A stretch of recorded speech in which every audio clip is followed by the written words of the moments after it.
कानपुर के बर्रा के viral video पर उत्तर प्रदेश कांग्रेस की सोशल मीडिया पोस्ट के बाद पुलिस की प्रतिक्रिया आई सामने। वायरल वीडियो में किशोरी के घर के सामने रहने वाला एक किशोर अश्लील इशारे करते नजर आ रहा है। इसी वायरल वीडियो पर कांग्रेस ने पोस्ट कर यूपी की मिशन शक्ति पर सवाल उठाए थे, जिस पर डीसीपी साउथ दीपेंद्रनाथ चौधरी ने कहा, मामले में तत्काल एफआईआर कर जांच की गई।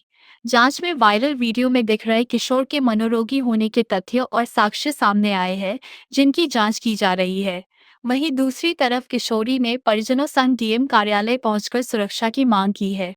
क्या हुआ है? मामला क्या है? मामला ये था कि मेरे पड़ोस में एक बच्चा रहता है और वो बच्चा मेरे बच्चे के साथ में मेरे साथ में बहुत अश्लील हरकतें करता है। शायद कोई माँ ये बर्दाश्त करेगी, क्योंकि बेटियां आजकल सुरक्षित तो है नहीं। जहाँ योगी सरकार कहते हैं बेटी बचाओ बेटी पढ़ाओ, वहाँ पर कहाँ मैं सुरक्षित हूँ? किधर से मैं बेटी पढ़ाऊँगी और किधर से मैं बचाऊँगी?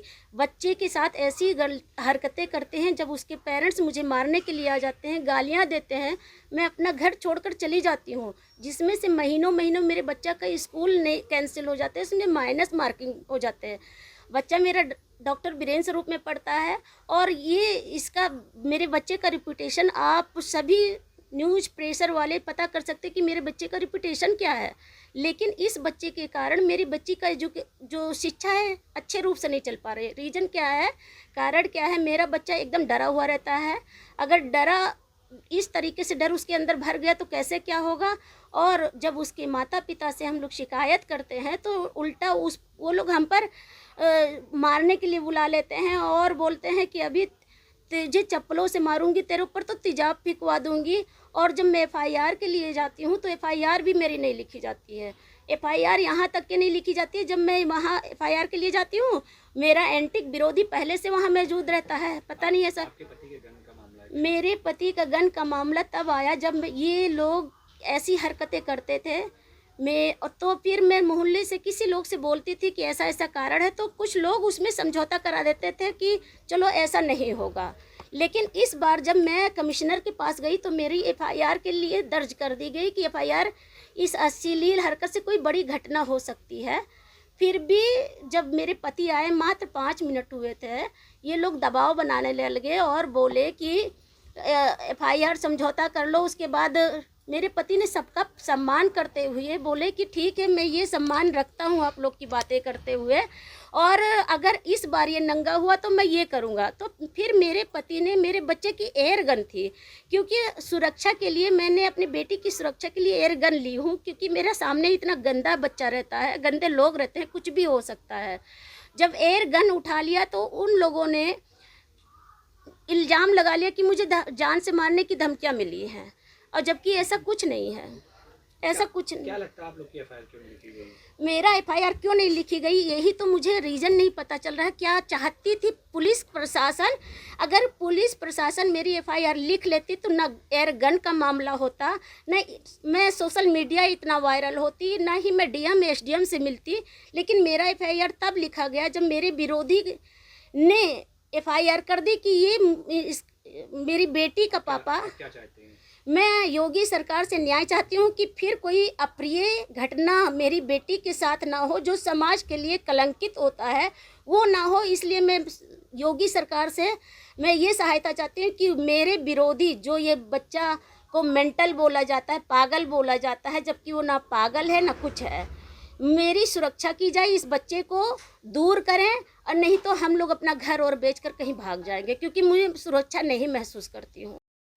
मैं बर्रा में रहती हूँ और मैं अपने सामने वाले पड़ोसी से बहुत परेशान हूँ। जब भी अगर मैं बालकनी में जाती हूँ तो वो अपने छत से अश्लील हरकतें करता है। अगर मैं पार्क में जाती तो मुझे बहुत बार पकड़ भी चुका है और मैं डर के मारे साइकिल भी नहीं निकालती हूँ और मैं साइकिल से गिर भी चुकी हूँ। और फिर अगर मेरी मम्मी इस बात का विरोध करती है, उनके परिवार से कहती है, तो वो लोग मेरी मम्मी को जान से मारने की धमकी देते हैं, दादी तेजाब फेंकने की धमकी देती है, मम्मियाँ गाली देती हैं, और उसकी दादी मेरी मम्मी को चप्पल से मारने की भी कोशिश कर चुकी हैं। और फिर मैं डर के मारे स्कूल भी नहीं जाती हूँ, और कभी कदार अगर मेरे स्कूल के पास ही में मिल जाता तो वो अपनी हरकतें करता है, और फिर उसके बाद बहुत ज़्यादा हरकतें करता है, और फिर अपने दोस्तों से भी पकड़वाता है। और 2 अक्टूबर को भी हरकत हो चुकी है। हम लोग 2 महीने से पुलिस थाना दौड़ रहे हैं, हम लोगों को कोई सुरक्षा नहीं मिल रही है। हम लोग 4, 5, 6 घंटे बैठे रहते तब भी सुरक्षा नहीं मिलती है और फिर हम लोगों को ऐसे ही भिजवा देते हैं। और मुझे बस न्याय चाहिए क्या चाहती हैं सरकार? कि मुझे न्याय मिले और उस लड़के से मुझे प्रोटेक्शन मिले। देखिए, प्रिंट मीडिया में भी एवं सोशल मीडिया में ये तथ्य आया था और सोशल मीडिया पे एक वीडियो वायरल हुआ था जो बर्रा 2 थाना बर्रा का है, जिसमें एक लड़की लगभग 9 वर्ष की जो आरोपित कर रही थी कि उसके मकान के ठीक सामने रहने वाला एक करीब 13-14 साल का लड़का है जो उसको अश्लील इशारे करता है।